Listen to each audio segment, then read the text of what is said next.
Hi everyone, welcome back to another Hackerrank, and today I'm going to do this question called Sherlock and Array. So this is a question that I read through and it seemed like a pretty cool idea. So what happens is, ignore the Watson Sherlock references. It's just there to, I don't know, clickbait or whatever. But basically what's happening is you're given an array and then they're splitting it into left and right. So his challenge is to find an element of the array such that the sum of all elements to the left is equal to the sum of all elements on the right. So let's say if I take 6, the sum of the elements on the left is 5, while the sum of the elements on the right is 8 plus 11, which is 19, which is not the same, and hence no. So I had to go to the next one, and then I sum this 5 and 6 and sum this 11. So 11 and 11, they're the same. Hence, this is possible. So once we find the possibility, we return yes. If we traverse through the whole thing and no subsection of left and right are equal, we return no.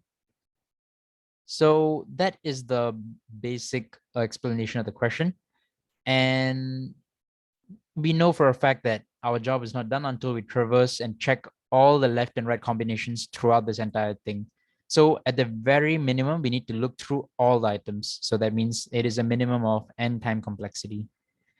So with that being said, I'm going to skip a few steps because I'm just going to jump straight into coding, and Python kind of looks like pseudocode as well. So you can understand what I'm trying to do next.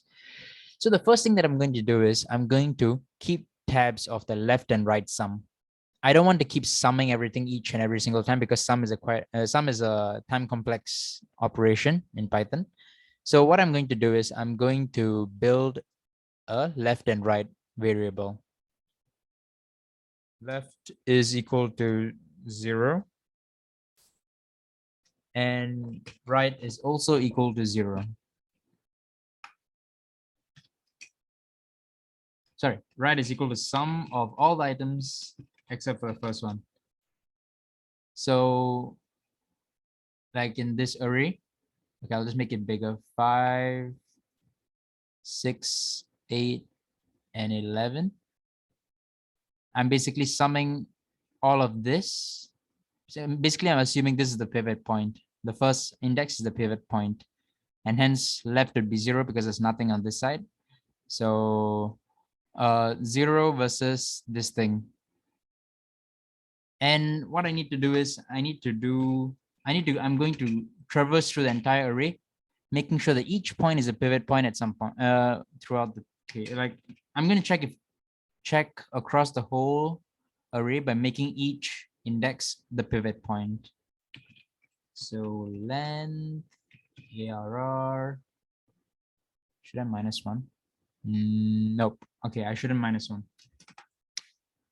So what I'm going to do now is, since the first element has nothing on this side, I'm just going to I'm going to have a special condition for the first one. So if I is equal to 0, I'm going to check if left equal sign right.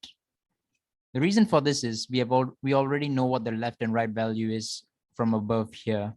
So when I is equal to 0, if left and right is equal to is the same, we can just return yes now itself, because we know that there is a combination whereby the left and right are equal already when it's the first element that's the pivot point. Now, what if it is not the first element? Okay, I need to go back. If it is not the first element, what I need to do is I'll be going to the second element. So 6 is now the pivot point, and I will have to add this to left, and I'll minus this from the right. So I'll be minusing this and adding this to the left side. Add this to the left, minus this from the right. So this sequence will keep going on and on.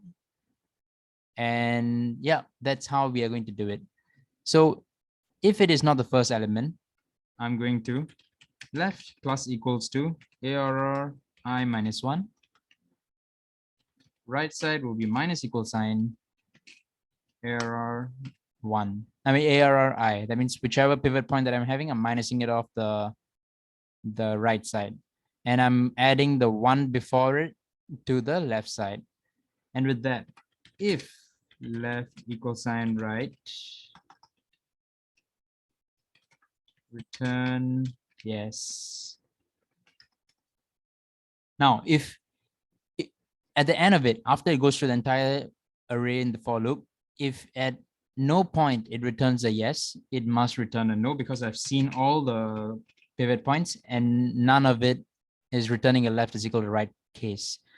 And hence, if I return no at this point, and I can just run the code now, hopefully there's no mistakes. Looks good so far. Let's run this code here, submit it, and yep, we get all of them. So the so-called smart thing in this question is the trick is to make sure you don't keep summing the left and right as you traverse through, but just sum it once and then keep modifying it as you're traversing through. That way you only need to go through the entire list once.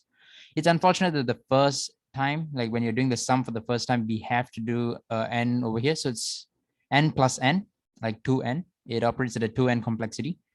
Not too bad, but yeah, it is what it is. So yep, hope you guys enjoyed this video, and I will see you guys in the next one. And yep, peace. Thank you.